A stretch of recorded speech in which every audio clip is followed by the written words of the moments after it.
रे आम्ही कुठले गोंधळी पंढरपुरामध्ये विठुरायाचा गोंधळ घातला,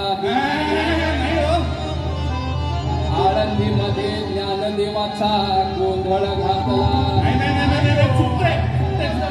देहू गावात तुकारामाचा गोंधळ घातला, पैठणमध्ये एकनाथाचा गोंधळ घातला। अरे झालं काय? अहो महाराज तुम्ही काही येण्याची इस्पितळात झाले काय झालं मला सांगा। पंढरपूर आळंदी कुठे गोंधळी असतात का? देव कुठे गोंधळ होतोय? अरे आमची केवढी मोठी परंपरा आहे, आम्ही पंढरपूरच्या महाद्वारातले गोंधळी। हा आता गावलं। अरे हे महाद्वारातले गोंधळी, हे महाद्वारातले गोंधळी। हा हे तर 4 चाकाच्या गाडीत बसलेले असतात आणि त्यांच्या हातात काय असतं?